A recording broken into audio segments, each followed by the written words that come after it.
So we are going to go ahead and get started. Welcome everyone to What the Feng Shui. I'm one of Biko's workplace experience managers, and today we will learn how to balance your energy, create goal-supporting spaces, and declutter painlessly. Please join me in welcoming Dr. Katherine Grace, Feng Shui Practitioner and Psychologist. Hi, everybody. I'm very excited to be sharing these really fun, easy tools of Feng Shui. I'm really going to demystify it for you so you can use it right away. You can do this right away at home. I got into Feng Shui because I thought that I had ADHD. I got tested, I took medicine, and my papers were still a mess.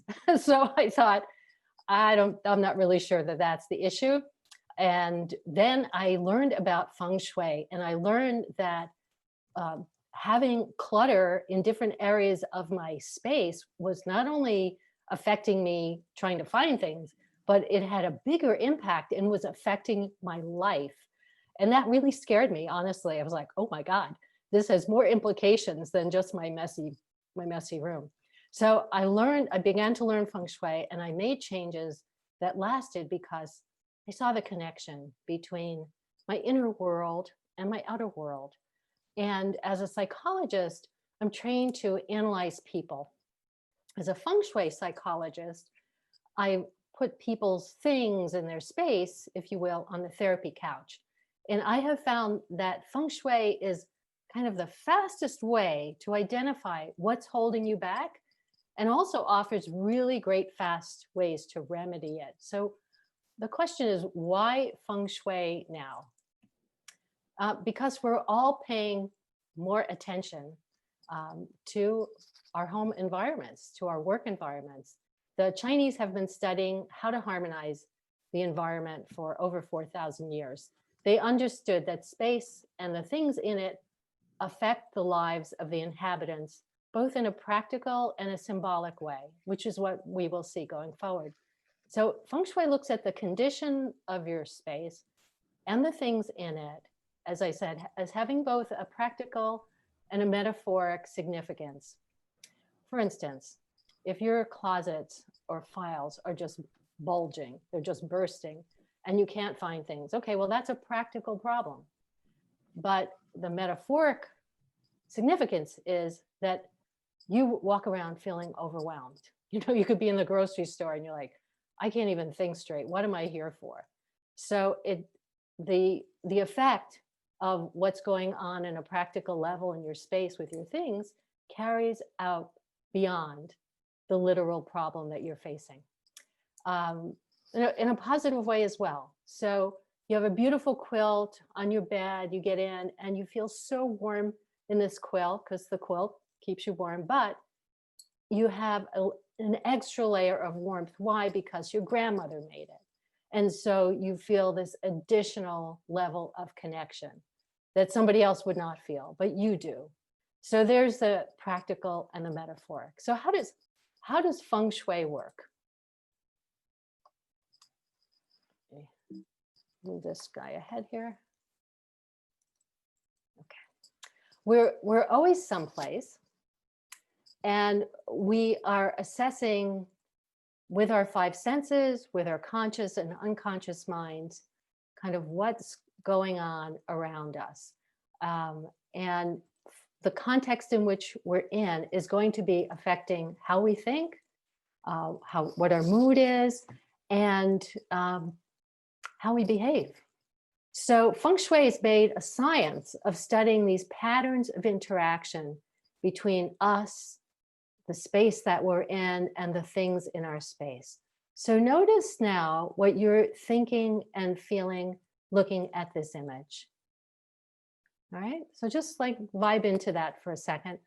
Part of Feng Shui, you could link it to mindfulness. Begin to really tune into how is something making you feel? What are you thinking about? What ideas are popping into your head, etc. Okay. How do you feel now? So our spatial context shifts our thinking and our feeling filmmakers and set directors really understand this very well. So the backdrop in a scene in a movie or in a play, the romantic restaurant, the hospital room, the bedroom, we all know that this tells something about what's going to happen in the story or what is happening in the story. That the backdrop, the context in which we're in, is not meaningless. It's not neutral in any sense of the word. So what's interesting is this all started with graves, with grave sites, with the Chinese. So they began the practice of burying their ancestors in the best possible physical location, because that was seen as improving the luck of the future generations. So the belief was that if you didn't honor your ancestors, if you forgot about them, that your family would pay the price, that you would suffer ill fortune, bad health, etc. So having a well-situated grave site was very important. It was a way that the ancient Chinese showed, and this is not ancient, it's still a practice, it's still part of the thinking, even though it's not allowed to be practiced in China per se, but certainly in Hong Kong and other Asian countries, it is, that the grave site is very, very important. But graves were not the only thing that was being considered. Nature was. So the ancient Chinese were also looking at nature and the cycles of living things, like when you planted seeds, where you planted seeds, how much water they got, how much wind they got. These are all studies in basically seeing, well, what can we do to prosper and survive? We're out here, we're part of nature, and we're subject to nature. So what can we learn by observation from nature so that we can discern principles and come up with tools so that we can learn how to survive and thrive? So over time, these two fields of thought, if you will, observing nature and observing the best location for grave sites, these two ideas came together and they informed where temples were built, how they were built, then businesses, etc., because they were seen to be, augurs of luck, that built a certain way, built in a certain location. See, location, location, location. I have the right crowd here in the Biko. It's all about location, and this is what Feng Shui basically preaches, that it's location and the arrangement within a location. So the principles of Feng Shui were kind of formed by the blending of these two streams of thought. And the fact is that without having this backdrop, I can tell you that we're all practicing Feng Shui on an everyday basis. And I'll show you how. Okay. When you walk into a restaurant, it's unlikely that you're going to ask for the seat that is closest to the door with your back to the door. It's unlikely that you're going to say, put me right in the path, right by the kitchen door. Well, why not? You're going to have the same food. It's the same ambiance. You're with your same family and friends. Why wouldn't you want to be there? Same thing with finding a home, right? Are you going to pick the home that's clean and bright and orderly, or are you going to pick the dingy, dusty, smelly house? I mean, like, why do we gravitate naturally to certain kinds of spaces, certain locations within spaces? Even in your work environment, even in flexible work environments, people end up going to the same desk all the time or sitting in the same spot all the time. And it's like we become territorial, like, well, I usually sit there. Or in your family, sitting at the dining room table, the kitchen table, people tend to take their spots. And so Feng Shui helps us deconstruct, like, well, why is it? Why do I want to sit here? Why do I like this house? Why do I like that space? as opposed to any other. And the key to Feng Shui is energy. So we're going to talk about energy and how energy flows through a space and how it affects us. Okay, and we're looking at it from the point of view of safety and thriving, just like original Feng Shui creators were looking for, okay, how can we survive in this environment and how can we thrive? So there's this concept of qi, which is very foreign to a Western mind. It can be kind of complicated, nuanced. There are whole books written about qi, but the idea is that qi is a life force. It's an energy, and qi exists in all things. It exists in the earth, in mountains, in our bodies, in cars, in artwork, in plants. Everything has, in a pillow, everything has a quality of qi. And we talk about having good qi and bad qi. So good qi, for instance, we can give each other qi. So when somebody gives you a compliment, something heartfelt, they're giving you good qi. When you have to step over things to get to your desk, and there are obstacles in your way, you're dealing with bad qi then, right? Because the qi, your life energy, is being drained. You're having to make more effort to get from point A to point B than you would if it was a clear path. All right. So here's a way to think about qi. You can think about a river flowing, right? You want the river to flow easily without obstacles. So whenever you're feeling like, well, gee, I have such a hard time finding this place or navigating, opening this closet, etc., you have a qi problem. Okay, so there's no diagnosis for this, but but you're having a qi problem. So we're going to talk about how you can identify qi, good qi, bad qi, and how you can work with it. Okay, so if you want more opportunities in your life, you're going to want more qi, more good qi coming your way. So that could be more financial opportunity. We can even think about it as financial qi, love qi, mental qi, physical qi. You want to be more physically fit, have more energy.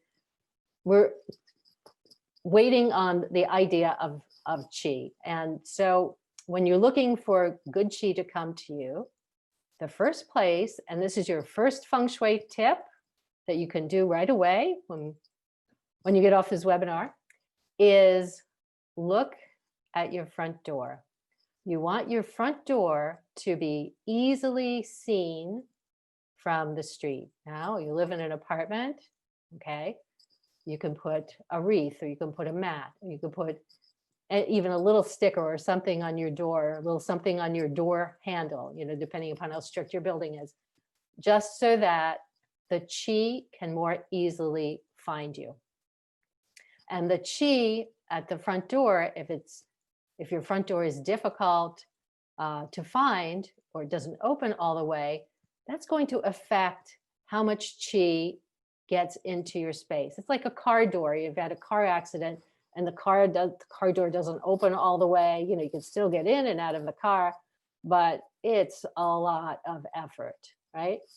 What we want is the door opens so that energy, the qi from the outside world can come in. Now, this is both, again, practical and symbolic.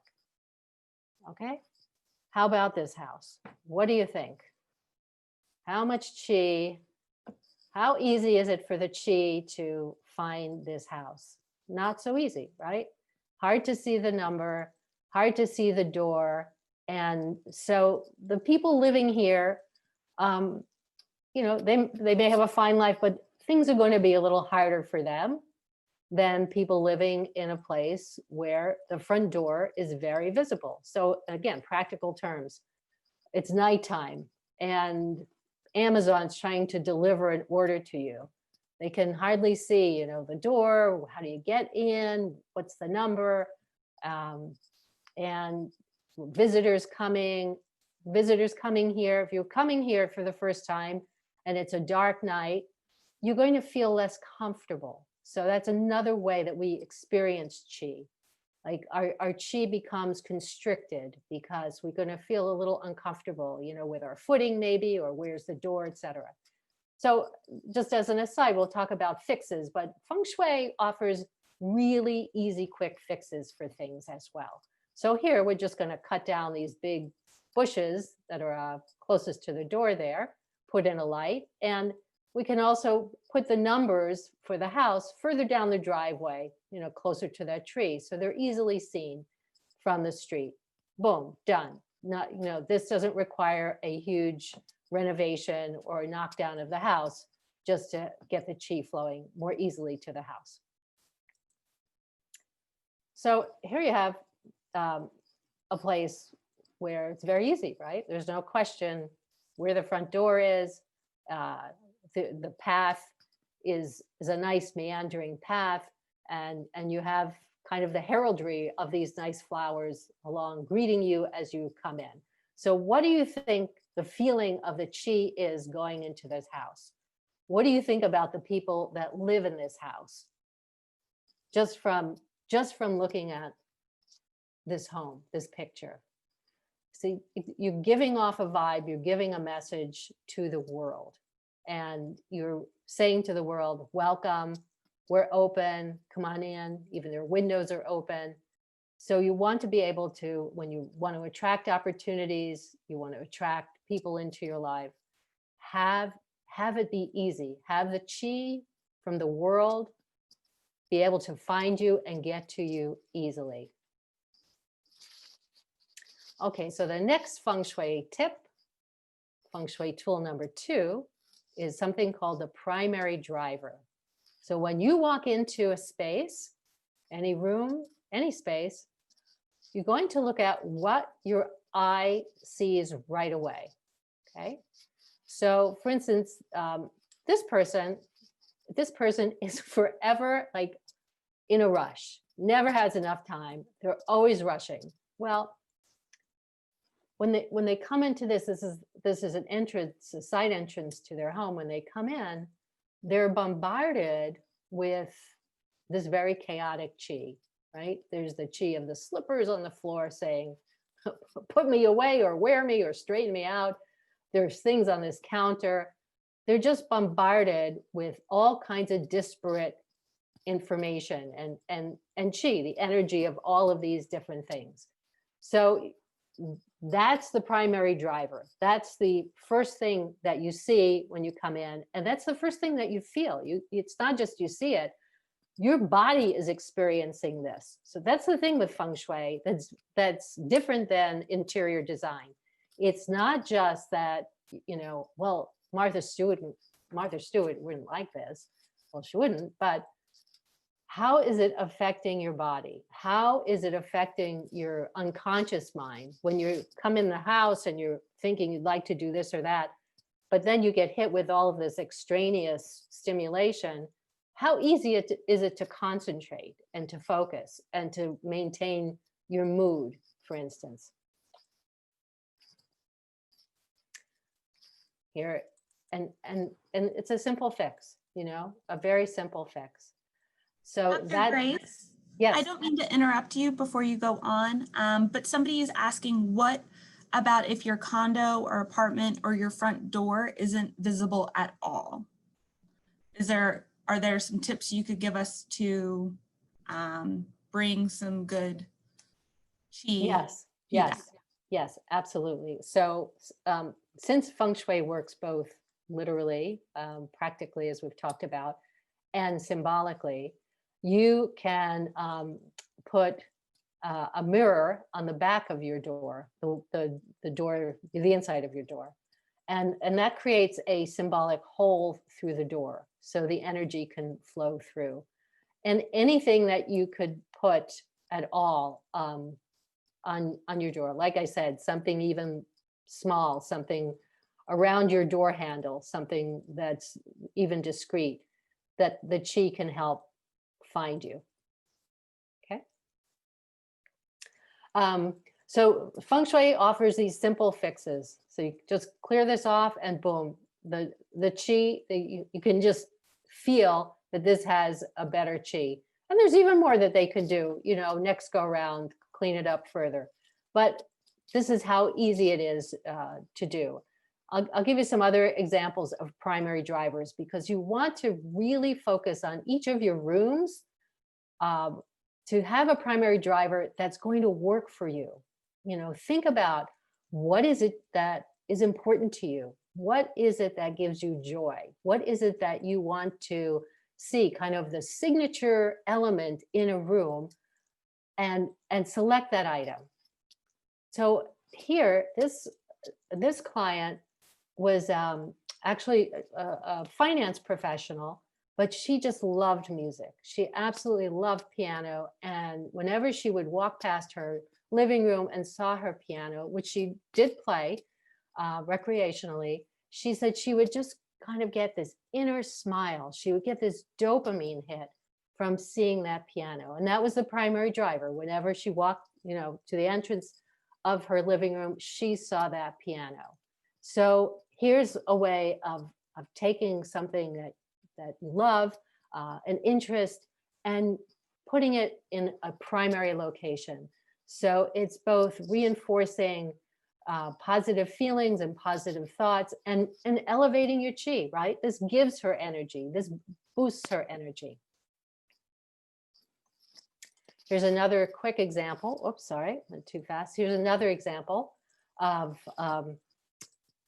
positive chi. So Susie is very, very much values being part of a family, and loves family traditions and family vacations. So she has pictures of family vacations over her bed. And she said she wants to see it. She wants to see it and have these good memories before she goes to bed at night. And when she gets up in the morning and makes her bed, she sees them again.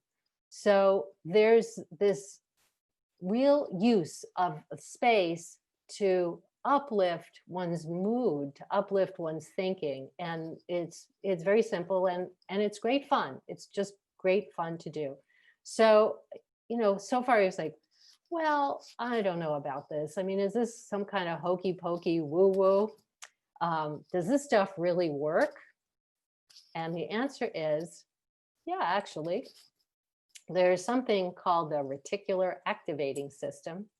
And it's a part of the brain that kind of filters out all the noise and just pays attention to very specific things that we're interested in. So like when you get a new car, suddenly on the road, you see, oh, that's my car. Oh, that's my car. That's my car.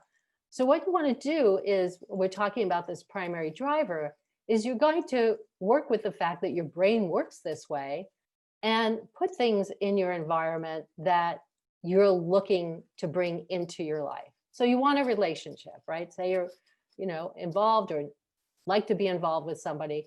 What represents relationship to you?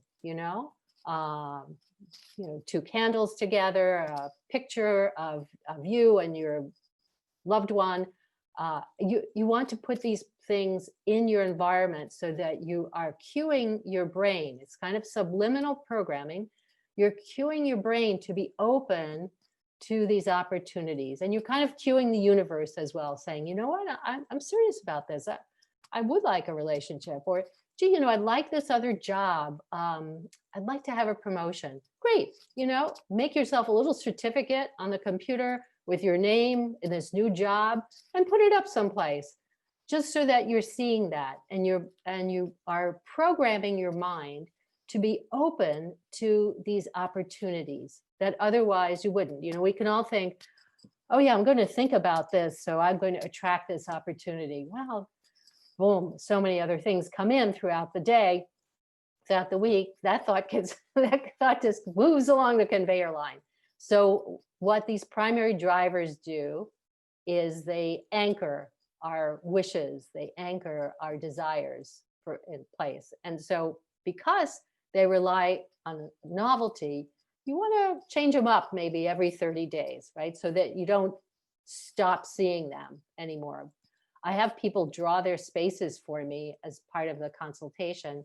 And what's always interesting is nobody ever draws their clutter. I mean, nobody. It's just, And it's because in their mind, they don't see it anymore. I mean, it's just not there. But other things they don't see too.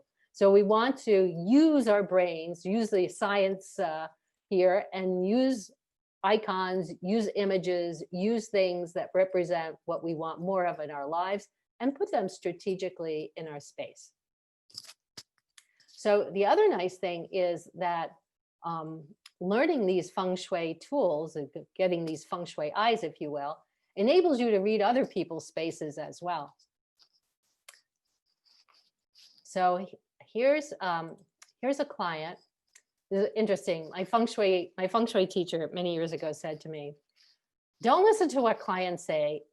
Just listen to their space, because they may not be telling the truth just because they have wishful ideas or whatever. Just listen to their space. Their space never lies."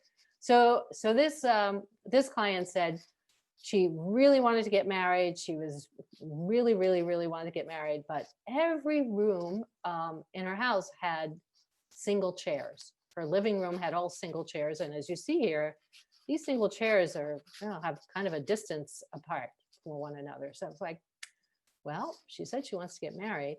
Okay, but she did get married, but she didn't stay married.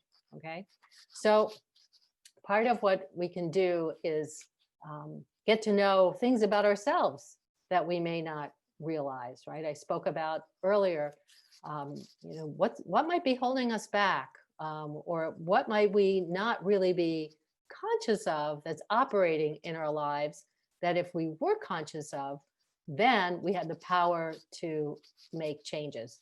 So, okay, so anybody that has separate chairs here, do not panic, never panic.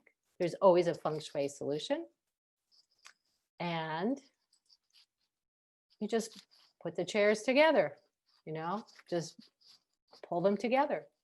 So there's always some kind of Feng Shui solution. But as I said, first we want to identify like what might be at work, what might be the issue, and then we have a way to solve it.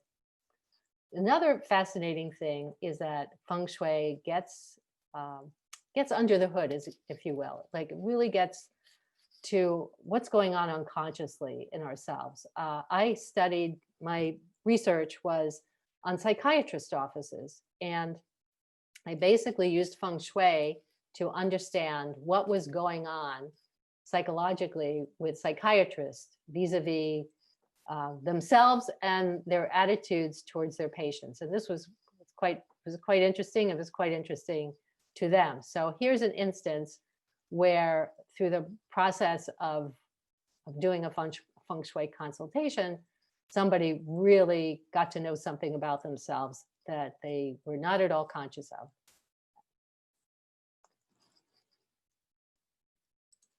So I want you to notice in the corner on the floor, you'll see there are diplomas on the floor.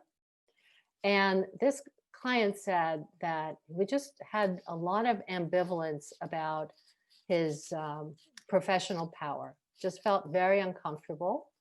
And so for years, his diplomas sat on the floor in the corner, really tucked away. And once he realized that this was the reason that they were on the floor, because his conscious reason before was, well, I don't know, just haven't gotten around to putting them up, right? I didn't have time to put them up. Okay, that's always plausible. But looking at it from a Feng Shui perspective and thinking about it metaphorically, symbolically, he came to the understanding that, well, this is more than not having enough time. I certainly could spend 2 minutes to hang some of my diplomas. There was something else going on. And it was identifying that, yeah, this was an unconscious issues. So he made the change, and he said, I decided to reclaim my power. And after I did it, was such an interesting effect. I had to do a little bit of work, in order to do it, but it really felt so good. And maybe it's hard to tell in the picture. It's actually around the goddess Athena, the goddess of wisdom. So it's important what's in your space and where it is, and areas that might be neglected or stuck. Take a look at them and see if you can see what's going on the symbolic level. Don't let yourself off the hook by saying, oh, I just haven't had time to do that. So let's move on to another Feng Shui principle. Now, Feng Shui is a whole big field of study. We're doing a real super thin kind of thumbnail sketch, but enough that you can start using it right away. So there's this concept of the 5 elements. Each element has a specific chi quality. That's one of the ways that we kind of deconstruct this concept of chi. There's a concept of yin and yang, which everybody's heard of, and yin and yang is made up of the 5 elements. Okay, I'm giving a handout to you all with resources and books and websites and so forth, so you can dig in, you can do a deeper dive in any of this.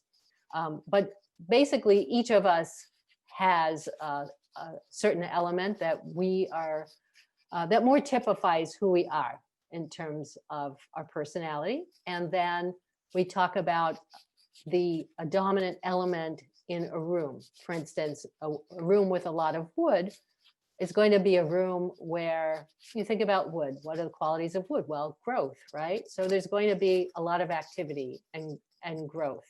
A room with a lot of metal. What's metal? Metal's sharp, right? It's going to be a lot of focus, intense focus, refinement, etc.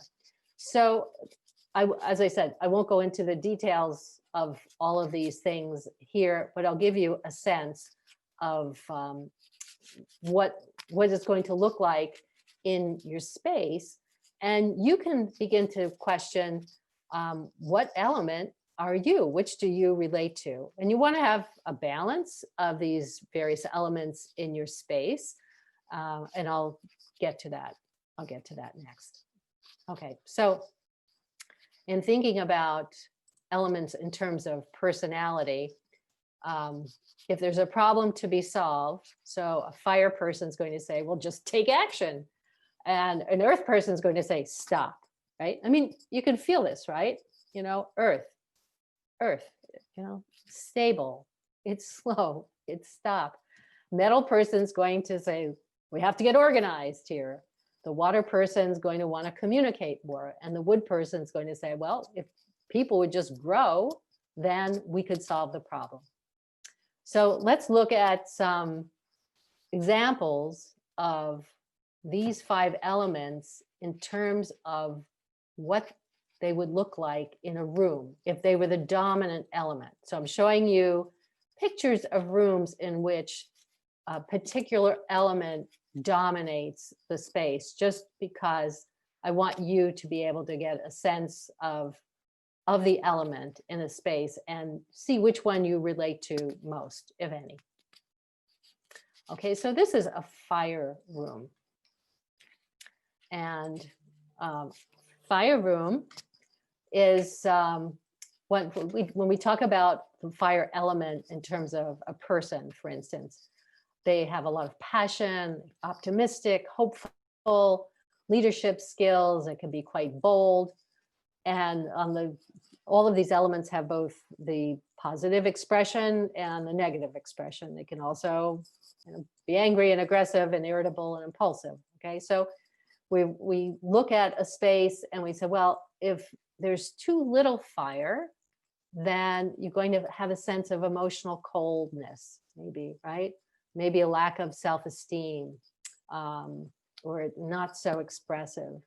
So if you want more fire, if you need more fire, then you're going to do things like add lights, add animal prints, add the colors of fire, orange, deep yellow, red, triangular shapes, etc. So if you feel like, you know what, I'm kind of not moving along here and getting things done in any, I need a little dose of optimism, well, you could consider adding some fire element thing to your space.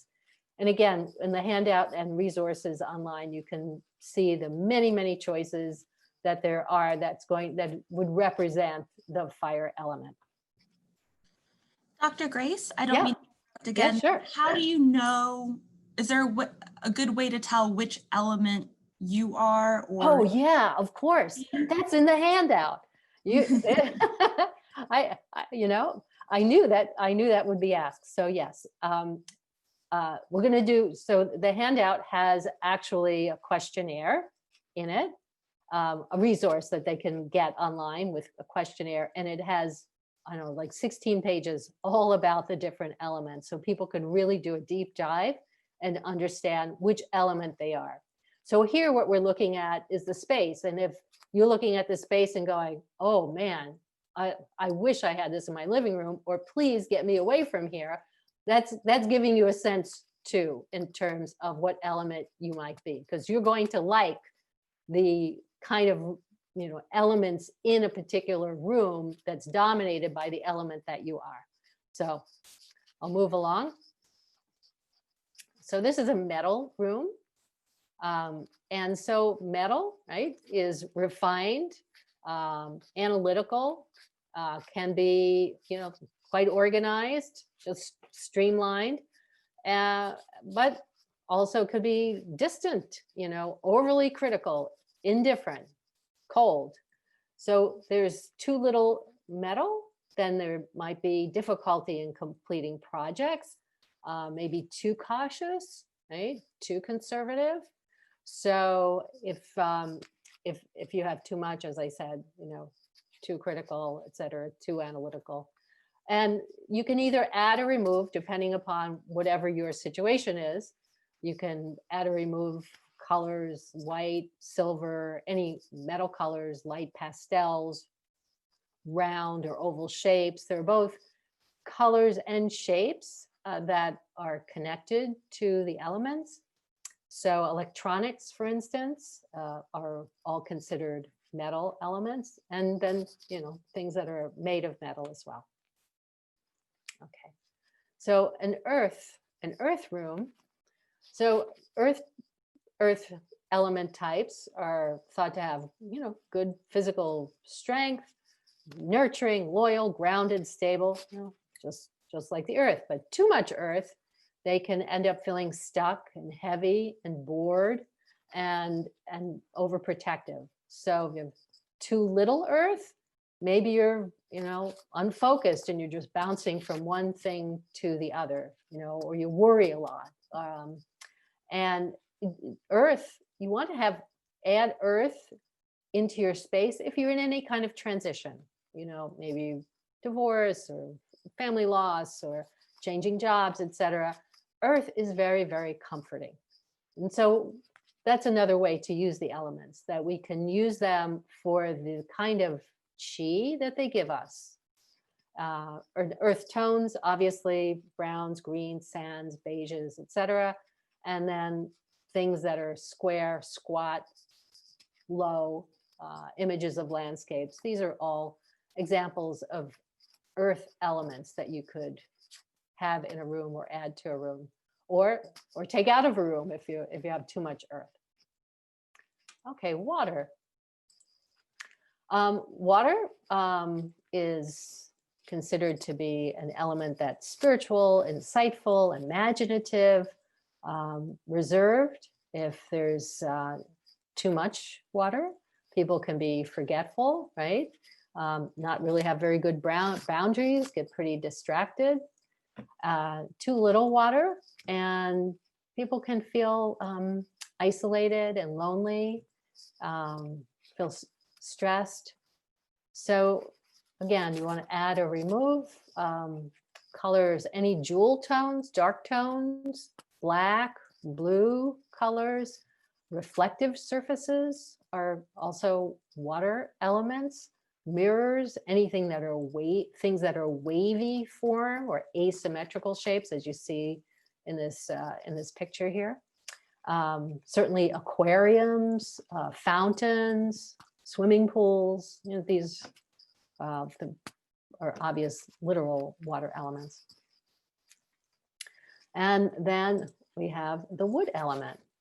And the wood element, wood types really are into growth and expansion and thinking and new ideas. And as with the others, if there's too much of it, then you're maybe too many ideas, but not enough follow through, or they're not really grounded, or they're overwhelming because you just keep coming in with new growth all the time. You know, we unbidden growth. We don't like that when that happens in our bodies. That's a health condition I don't even want to refer to, but everything needs to be in balance. So, for instance, a wood type is going to really enjoy intense competitive pressure, but an earth type would be very upset by it, and a water type would be just paralyzed by it. So we want to see, you know, which one is more to our liking, and which elements might we want to take advantage of and add a little more to our respective environments so that we get the benefit of that energy. And that's what you can do. Like Feng Shui gives you an energy palette to work with by the elements, and by this concept, because the elements, the characteristics that we're talking about their chi characteristics, right? Their energy characteristics. So you want to craft a space depending upon what I call the job description of the space. So your bedroom, you want to have a certain kind of energy that's going to be different than your work environment. Although I know people are working out of their bedrooms, but they serve different purposes. So I invite clients to say, okay, what's the job description of this room? And what kind of energy is going to be most useful in this room? So maybe in your living room, maybe it's a place that you just love to relax and chill out. And so maybe you want more earth in that kind of space. Or maybe you want to have, you know, lots of people all the time and lots of great discussions. So maybe you're going to have more wood in that space and throw in some fire elements into that space. So depending upon what function you want the room to fulfill, that's what you're going to think of in terms of the types and quantities of elements in the space. So we use kind of when we're assessing how much of a particular element is in a space, we can use this kind of checklist here and assess. Let's see, well, in this instance, the room had way more wood element than metal or water, etc. And you know, that might be fine for that room and what we want to do in that room. Or it may be that there's too much wood. So we can begin to either take wood out or add more of the other elements in. And this is going to tie in also with your own elemental type, which you'll do that at home on your own. You'll figure out your own element.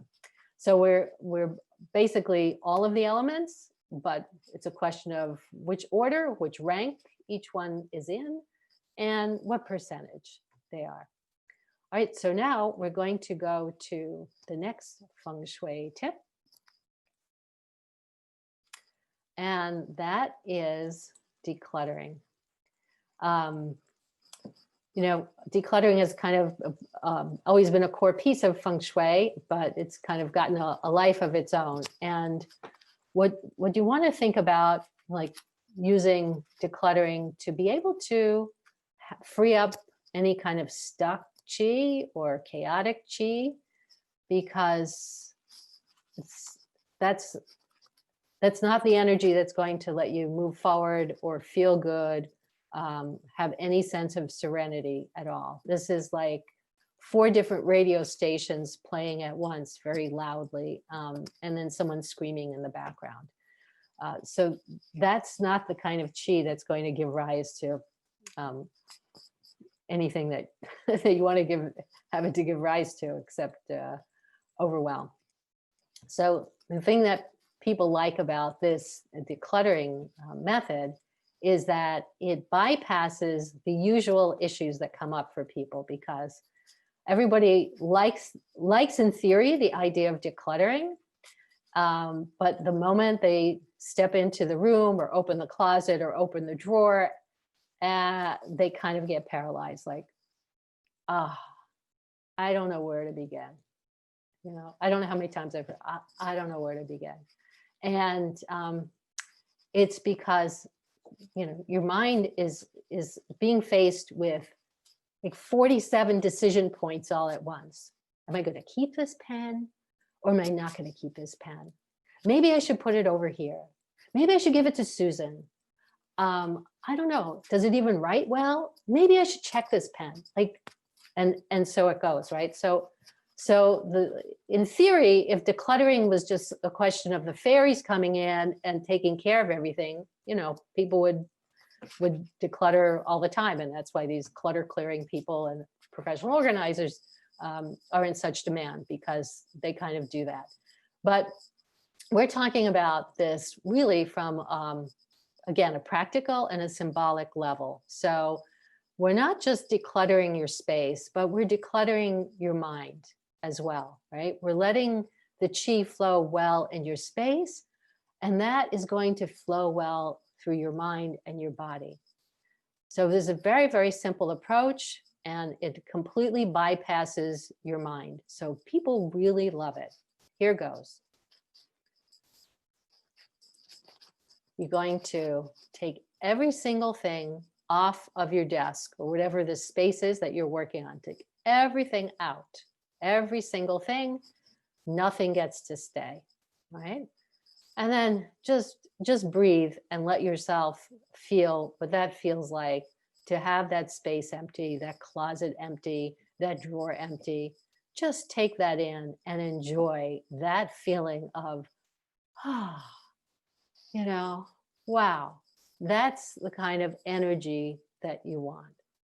So next, we're going to use the body, and you're going to stand, in this case with this desk, stand close to the desk, and you're going to pick up one item at a time, and you're going to put it on the desk, and then you're going to immediately ask your body, does this feel good? Yes or no? That's all. Does it feel good?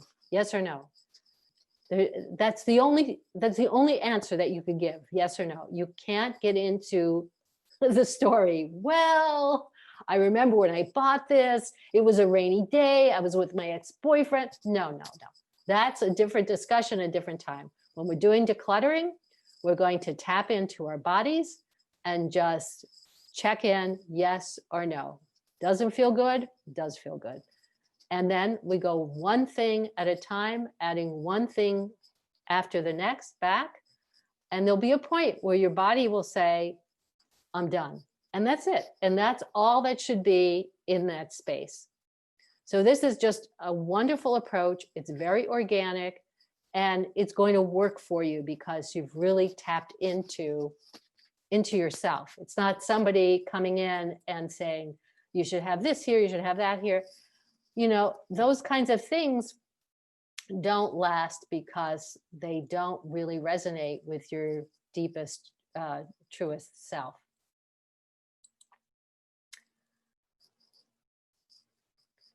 So there you go. So let's review all the things that are in your Feng Shui tool chest that you can start doing right away at home. And I have to always give a warning to people. They don't ever expect it, but it always happens, that once you start using these Feng Shui tools, you end up with a lot more good qi. And sometimes it means you'll stay up late at night, and you know, you could be mad at me for this. Stay up late at night, like just decluttering or moving things around and working the qi and working Feng Shui in your space, because it is that activating. And I'm very grateful to Biko for asking me to do this, because I've done just that. But anytime I'm like re-involved with Feng Shui teaching, I find myself just energized to start Feng Shuiing stuff in my space. And I struggle, I have like all these little different iterations of Apple products that I'm thinking, oh, they're so cute, they're so nice, but they're like, I don't know, 10 years old. That's stuck chi that has to go. So I thank you for helping me practice what I preach here. So let's look at what you've learned today, all the tools that you have, okay? Front door, you wanna look at your front door. Does it open fully? Is it easy to see? Wanna deal with that right away. Primary driver, you can go from room to room and see what's the primary driver. If you're coming into your house, for instance, through your garage, what are you seeing when you pull in your garage? What are you seeing when you're coming through the doorway into your home? Are you seeing laundry baskets? Are you seeing a mess, old paint cans? No, you want the energy that you bring or anybody brings into your home to be uplifting, to be good, to have real positive chi. You want to nurture yourself, have your space nurture you, support you. You don't need your environment to pull you down. That's the whole point of Feng Shui. You want to use the environment to lift yourself up, to bring good chi to you, to family members, etc. Okay, and then we looked at obstacles and fixes, right? You have two chairs, separate chairs, etc. You have things on the floor, you have things you haven't dealt with. Okay, so there's simple fixes for them, but the part of the fixing process is saying, well, what's going on here? Like what's this is not just a time issue. What else might be going on? Then we looked at the elements and talked about how having a balance of different elements in different spaces, depending upon the type of space and the job description of the space that you want, how much of an element that you might want to have in a space. And lastly, decluttering. So that's a new superpower that you have, that you can go in and just use your body. It's flawless, and do the yes or no, and then take a break. I wouldn't do too many areas at once, because your body actually gets tired of doing it. So now once a week you want to declutter, you can do that, or you can use the chi of a friend. If you have a friend around that's willing to help you declutter, that's great. Having people around, caring people around, just adds to your chi. It's like doing errands and things that you may not love doing. You have a friend with you, oh, it's nothing, because you have the addition of their chi. So I hope you have lots of good tools here that you can put to use, and that you let me know what you're doing Feng Shui wise, and send me your questions, ask me your questions. I'm always happy to answer them. And I've given the wonderful Biko people here a handout, and these are all the resources.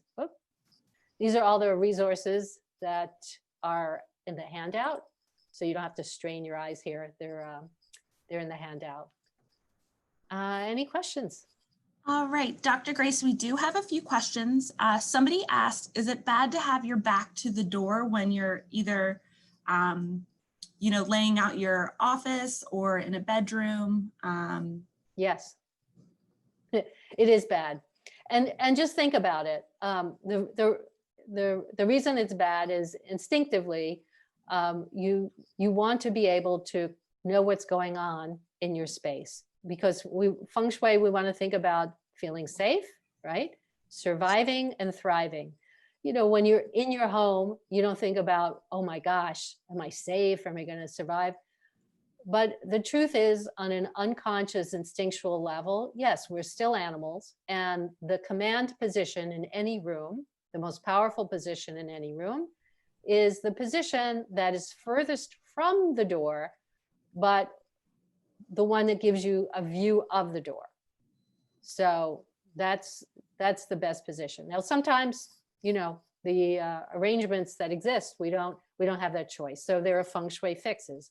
So you can put, for instance, you know, a bell or something on the door. So if somebody's going to open the door, you're not going to be surprised. You're going to hear a bell. Or you put a mirror on your computer or whatever on the wall in front of you, so that if somebody is approaching, that you can see them coming in the mirror. But it's not ideal. And one of the things that I ask people to do is take your chair, you know, wherever you're going to be sitting, say your workspace, and move it around the room and sit in it and say, does this feel better? Does it feel better to be here? Does it feel better to be here?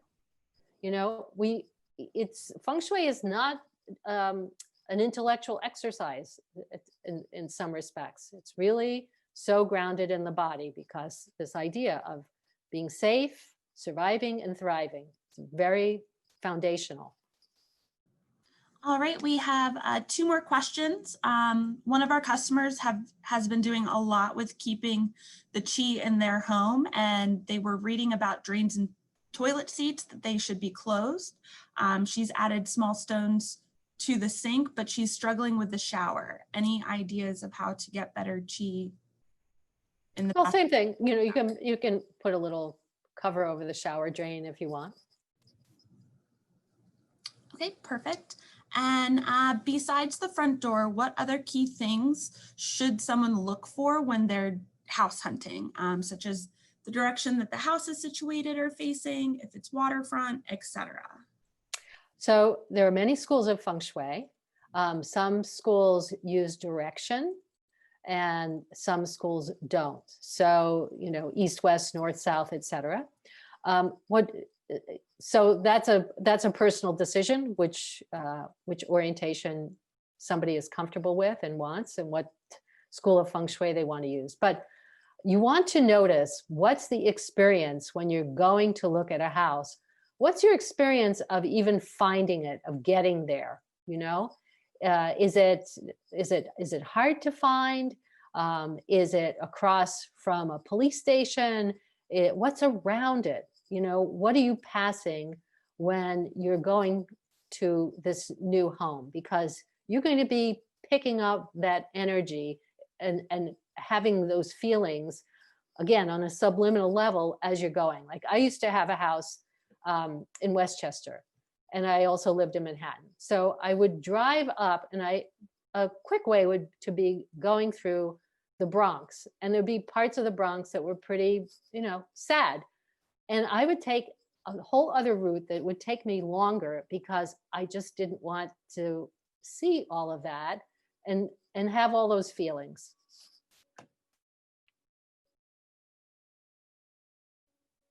So how you experience getting to a space, what's around it, you know, spend some time. Are there dogs barking? You know, are there trees blocking? Just take in the full picture.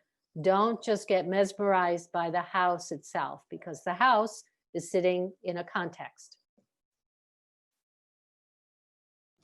Perfect. Thank you so much. Thank you, Dr. Grace. I'm going to personally focus on the ideas and concepts you shared with us today. I'm definitely going to take a look at that handout that we will post within 24 hours, along with the recording of the presentation. And you can also revisit any of our other webinars that we've hosted in the past on the green room. It's beconet.com/flourish. Thank you all, and have a great day. Thank you. Thank you so much. Good feng shui to all of you. Good chi to all of you.